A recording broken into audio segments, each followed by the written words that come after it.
India's number 1 varicose veins hospitals అబీస్ను సంప్రదించండి. మీ నొప్పి లేని ప్రయాణాన్ని ప్రారంభించండి. నమస్తే రమగారు. నమస్తే జయ. రమగారు, రాజుల కథలు ఎప్పుడో పాతవి కాకుండా కొంచెం మన ముందు తరాల రాజుల కథలు అలా ఏమన్నా చెప్పుకుందామండి.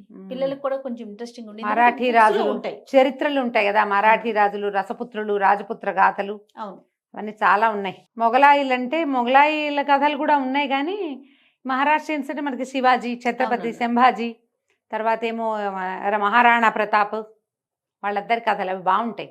అయితే ఈ హిస్టరీలో ఉన్న రకరకాల కథలని కొన్ని చందమామ కథల రూపంలో కూడా మనకు కనపడతాయి జయ. రాణా సంఘ్ వాళ్ళందరివి మరి 50లలో వాళ్ళకి తెలిసిన హిస్టరీని రాయబడిన స్టోరీస్ అన్నమాట.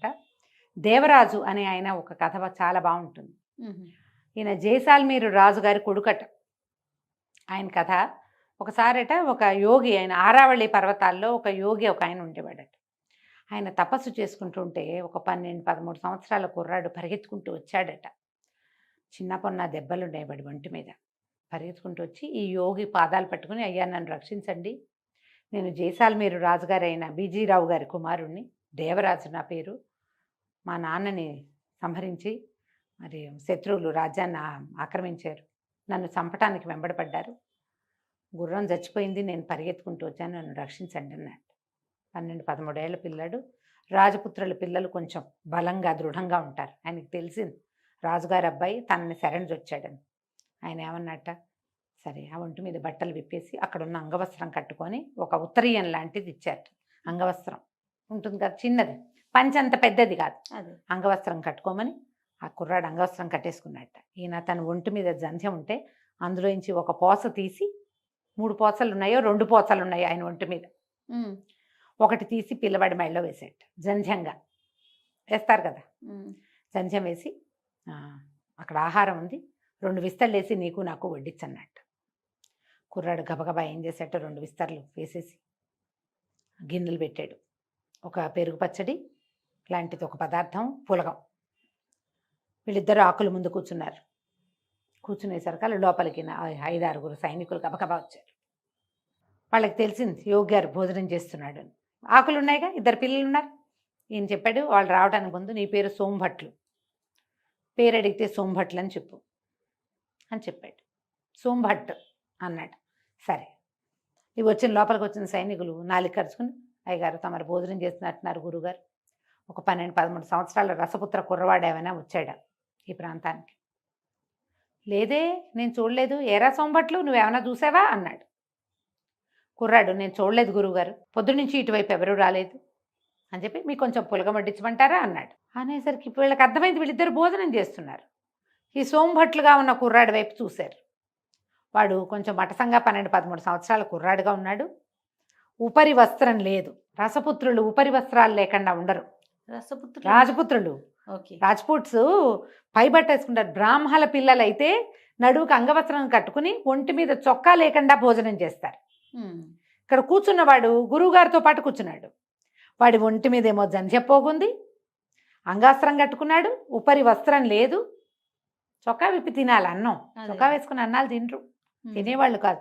ఇప్పుడంటే మామూలుగా బయట తినేస్తున్నారు, కానీ ఇళ్లలో పెద్దవాళ్ళు ఉపవాసాలు అవి ఉన్నప్పుడు, పూజలప్పుడు మీరు బ్రాహ్మణ భోజన పంక్తి గమనిస్తే పైన ఉత్తరీయాలు అవి ఉండవు.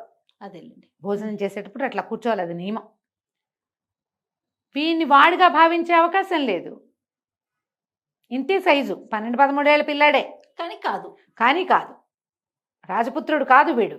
ఓకే, ఎందుకంటే వీడు బ్రాహ్మణ కుమారుడుగా కనపడుతున్నాడు.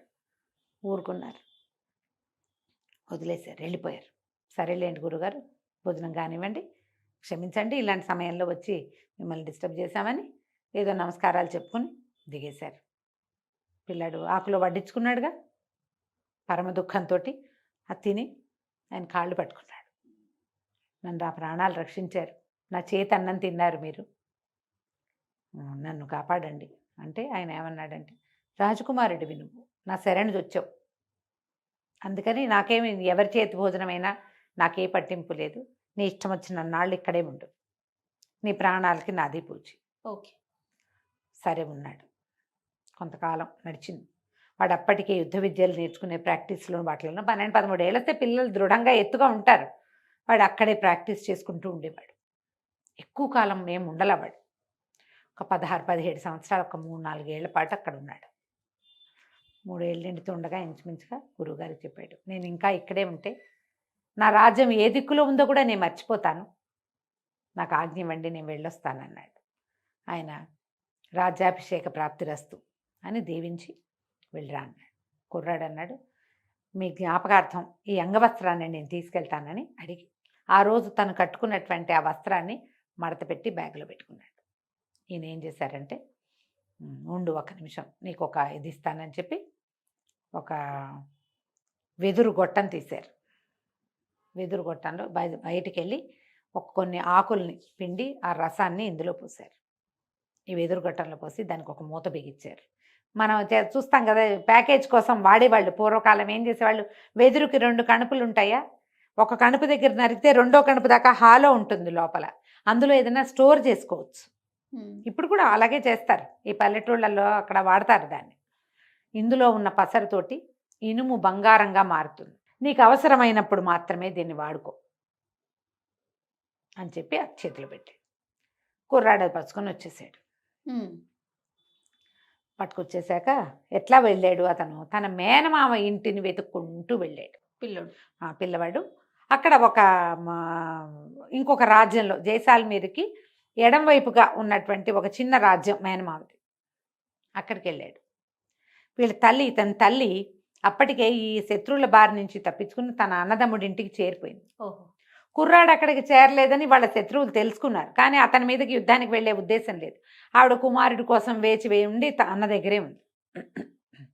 కొడుకుని చూసి కావలించుకుంది, నాయన వచ్చావురా అని ఉప్పు తీసి దిగదొడిచిపోసి పిల్లాడిని లోపల తీసుకెళ్ళింది. ఆహారం పెట్టింది. ఇన్ని రోజులు అడవిలో గురువుగారి దగ్గర ఏదో వాడే వండుకుంటూ తింటూ ఉన్నాడు. బలవర్తక ఆహారం పెట్టారు. అయితే ఇతను అడిగాడు, మామయ్య నాకు ఏదైనా కొంత స్థలం ఇవ్వు, నేను ఏదైనా చిన్న కోట కట్టుకుంటాను, నాది నేను నా రాజ్యాన్ని సంపాదించుకోవడానికి ప్రయత్నం చేస్తానన్నాడు. వాళ్ళ మేనమామ విసుక్కున్నాడు. భీమరాజు ఆయన పేరు. ఆయన ఏమన్నాడంటే, స్థలం లేదు గిలం లేదు, నువ్వు ఉన్నావు, నీకు అన్నం పెట్టావు అంతే, నీకు నేనేం చేయలేను, నా వల్ల అవ్వదు, అవంతా నాతోటి కాదు, నువ్వు వచ్చి ఇక్కడ ఉంటానంటే నువ్వు ఉన్న నాళ్ళు తిండి తిండండి నువ్వు మేమ, కానీ నేను స్థలాలు ఇవ్వను అన్నాడు. అంటే ఏమైంది, అంతలో ఏమైంది, ఒక గొడారి వాడు వచ్చాడట. అంటే అదే మన చెప్పులు అవి కుట్టేవాళ్ళు, వాడు ఒక ఎద్దు చర్మాన్ని తీసుకొచ్చి ఇచ్చాడు ఈయనకి. కుర్రాడు అడిగాడు, దేవరాజు ఈ అబ్బాయి పేరు, ఈ రాజుగారి అబ్బాయి, ఎంతో వద్దు, ఈ ఎద్దు చర్మం పట్టేంత స్థలం ఇవ్వు చాలు నాకు అని అడిగాడు. ఎద్దు చర్మం ఎంత ఉంటుంది, ఎద్దుని ఒలిస్తే మాత్రం అది ఎంత అవుతుంది? సరే ఈయన ఏం చేశాడు, ఒక దూరంగా ఉన్న ఒక ఇసుక పర్రని చూపించాడు. ఆ ఇసుక పర్ర మీద ఈ ఎద్దు చర్మం పట్టేంత స్థలం తీసుకో, ఏం చేసుకుంటావో చేసుకో అన్నాడు. అనేసరికల్లా కుర్రాడు ఎద్దు చర్మం తీసుకున్నాడు చేతితోటి. ఎద్దు చర్మాన్ని కూడా ఇచ్చేశారు, ఇది పట్టాలి కదా అక్కడ. సరే కుర్రాడు ఏం చేశాడు, వాళ్ళ అమ్మంది ఒరే ఎద్దు చర్మం పట్టేందంటే ఎంతరా, 10 అడుగులు రాదురా నాయన అంటే నవ్వాడు. నేను చెప్తానమ్మా దాని సంగతి నీకని సన్నటి కత్తి తీసుకుని ఎద్దు చర్మాన్ని పీలికలుగా చీరేశాడు. ఆ పీలికలన్నీ ఒకదానికొకటి ముడేసి దాన్ని ఎంత పెద్ద తాడుని చేశాడో వాడు. ఆ తాడుతోటి ఒక స్థలానికి ఇది కట్టి ఈ స్థలం నాది అని చెప్పాడు. ఊరిని మేనమామ ఆశ్చర్యపోయాడు. ఏమిట్రా ఇంత స్థలం కొట్టేస్తావా అన్నాడు. ఇంత స్థలం కొట్టేస్తావా నీ తెలివితేటలతోటి అంటే, బావయ్య ఇది ఒట్టి ఇసుకపర్రే కదా, ఇది ఒట్టి ఇసుకపర్ర, నీకేం ఉపయోగం లేదు, చెట్టు చేమాలేవి ఇందులో, పొలం పండదు, నువ్వు ఉంచుకుంటే ఏమిటి నాకు ఇస్తే ఏమిటి, అంతేగా ఆనంగానే సరే సర్దుకున్నాడు. సరేలే అన్నాడు. ఇందులో ఏం కడతావో ఏం చేస్తావో చేసుకోమన్నాడు. ఈ కుర్రాడు ఏం చేశాడంటే మేనమామ ఇంటి నుంచి కొన్ని వస్తువులు అడిగాడు. కన్స్ట్రక్షన్కి ఓ పలుగు పార అవి కావాలంటే అలాగేనని పలుగు పార అవన్నీ స్త్రీధనంగా మీ అమ్మకి ఇస్తున్నాను అన్నాడు ఆయన. ఓహో. కుర్రాడు ఏం చేశాడు, పలుగు పార కొన్ని పలుగులు అవి పట్టుకుని ఇసుక పార దగ్గరికి వెళ్ళి, గురువుగారు ఇచ్చారు కదా ఒక చిన్న దాంట్లో పసరు, ఆ పసరుని ఆ ఇనప దాని మీద పోస్తే అది బంగారుగా మారింది. పరుసవేది విద్య ఆ గురువుకి అది ఉన్నది. ఆరావళి పర్వతాల్లో ఉన్న గురువు గారికి స్వర్ణ విద్య ఉంది. అబ్బా. ఆయన ఈ రాజపుత్రపు కుర్రవాడు తన దగ్గర 4 సంవత్సరాలు తలదాచుకున్న వాడికి తన విద్యలో ఒక అవకాశాన్ని ఇచ్చాడు. వీడ ఈ ఇనప వాటిని బంగారంగా మార్చి, బంగారాన్ని డబ్బుగా మార్చి అక్కడ ఒక పెద్ద కోట కట్టడం మొదలుపెట్టాడు. కోట మొత్తం తయారైంది. మరి డబ్బులు ఆ, ఎంతమందినో తీసుకొచ్చాడు. వాళ్ళ వీర చాలామంది అయ్యారు. ఆ వచ్చిన వాళ్ళందరూ చక్కగా ఇక్కడ ఉంటూ మరి అందరికీ డబ్బులు ముడుతున్నాయి. బంగారం వీడి దగ్గర ఉన్నదే గోల్డ్. ఉమ్, ఇక కోట తయారైంది. ఈ భీమరాజుకి చుట్టాలు పక్కాలు వచ్చి అబ్బా మామయ్య కోట కంటే మేనల్లుడి కోటే పెద్దదిగా అండ మొదలుపెట్టారు. ఓకే. ఇక ఆ ఇతను- కోట కొట్టేయాలి. ఆయన ఏం చేశాడు, సైనికులను తీసుకుని బయలుదేరాడు కోట మీద జమాయించడానికి. అయితే కోట దగ్గరికి వెళ్ళి వీళ్ళు ముట్టడి చేసేసరికి లోపల నుంచి దేవరాజు వాళ్ళ అమ్మగారు వచ్చింది. అదేమిటన్నయ్య భలేవాడివి, వాకిట్లోకి వచ్చి ముట్టడి ఏమిటి, భోజనాలు చేయండి అందరూ, ముందు భోజనానికి రండి అని, మీ కోట నీది అని లోపల తీసుకెళ్ళింది. కుర్రాడు అన్నాడు, దేవరాజు మావయ్య నీ స్థలంలో కట్టాను, నా డబ్బు అయితే నీ డబ్బు కాదా, నీ స్థలం నాదైంది, నా డబ్బు నీ డబ్బులు కావు, ఓహో. నీదే డబ్బు, శుభ్రంగా భోజనం చేయండి అని అందరికీ భోజనాలు, షడ్రసోపేతమైన అద్భుతమైన భోజనం పెట్టాడు. యుద్ధం కోసం వస్తే వచ్చిన సైనికులందరికీ భోజనం పెట్టారు. అందరూ భోజనాలు అయిపోయాక ఎవరి పై వస్త్రాలు వాళ్ళు భుజాల మీద వేసుకునే ఉంటాయి, అవి తీసుకోవడానికి వస్తే అందరికీ కొత్త బట్టలు పెట్టున్నాయి. అక్కడ ఆ బట్టలు తీయబోతుంటే వస్త్రం ఎంత బరువు ఉంటుంది, అన్ని బరువుగా ఉన్నాయి.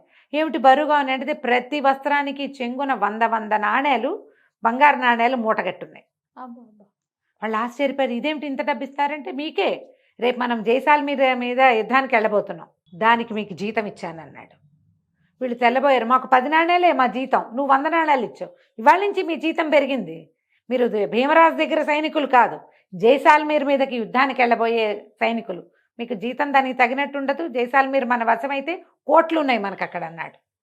మొత్తం సైనికులంతా దేవరాజు అయిపోయారు.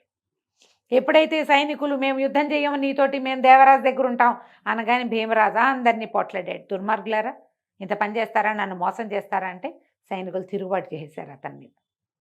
మోసం నీదా మాదే, నువ్వు ఎద్దు చర్మానికి సరిపడా ఇదని ఒక ఇసుక పర్రనిచ్చావు బాలుడికి, 18 సంవత్సరాల కుర్రవాడికి నువ్వు ఇచ్చింది ఒట్టి స్థలం, నువ్వు ₹1 ఇవ్వల. మీ ఇంట్లో ఉన్న నాళ్లే పెట్టేవన్నాం. ఆ తర్వాత కష్టపడి కుర్రాడు దగ్గరుండి తల్లి కొడుకు కోటను కట్టించారు. అతని కోటను జయించడానికి బయలుదేరింది నీది మోసమా మాదే మోసం? మేము సైనికులం ఎక్కడైనా సరే ఒళ్ళమ్ముకునే వాళ్ళమే, నీకమ్మే బదులు వాడికి అమ్మతావు, కానీ నువ్వు చేసిన పని ఏమిటి అనగా ఇంకేం చేస్తాడు, తిరుగుబాటు. నోరు మూసుకుని ఆయన ఇంటికి వెళ్ళిపోయాడు. ఉమ్, దేవరాజు మొత్తం ఆ ఊళ్ళో ఉన్న ప్రతి సైనికుడిని కొన్నాడు. అందరూ కలిసి జైసాల్మీర్ మీద యుద్ధానికి వెళ్ళారు. మరి ₹10 జీతం నుంచి ₹100 జీతానికి పెంచిన వాడి పట్ల ఎలాంటి కృతజ్ఞత ఉంటుంది? ప్రతివాడు తన కొడుకుని, చుట్టాన్ని, బావమరిని అందరినీ సైన్యంలోకి దింపారు. ఈ ఊరంతా వెళ్ళి జైసాల్మీర్ మీద పడింది. కుర్రాడు కత్తి పట్టగలిగిన ప్రతి రాజపుత్ర కుర్రాడు వెళ్ళిపోయాడు యుద్ధానికి. వెళ్ళేసరికి జైసాల్మీర్ కోట వీళ్ళకి వశమైంది. ఈయన రాజ్యాభిషేకానికి వెళ్తుంటే ఒక పాత అంగవస్త్రం ఉంది అతని భుజం మీద. అందరూ అడిగారు, ఇదేమిటి, ఇదేదో వస్త్రం వేసుకున్నామంటే, ఇది నా ప్రాణం కాపాడింది ఈ అంగవస్త్రం, ఇది నాతోటే ఉంటుంది అని చెప్పాడు. ఆ తర్వాతట ఎప్పుడు ఎవరు రాజ్యాభిషేకం చేసుకున్నా అంగవస్త్రాన్ని భుజం మీద వేసుకోవటం ఆ రాజ్యపు ఆచారంగా మారిందట. ఈ వస్త్రం ఇతని దగ్గరే ఉంది. తర్వాత అందరూ కూడా ఆయన భుజం మీద అంగవస్త్రం వేసుకునేవాడు, మనం కూడా వేసుకోవాలని ఇంకా అదే మొదలుపెట్టారట. ఇది చందమామలో వచ్చిన కథ, 50s రాయబడింది. చరిత్ర నుంచి తీసుకున్న విషయాన్ని కథలోకి కొంచెం బాగా అనువదించినట్టున్నారు. కంచికి మనం ఇంటికి. నమస్తే రమ్య గారు. నమస్తే.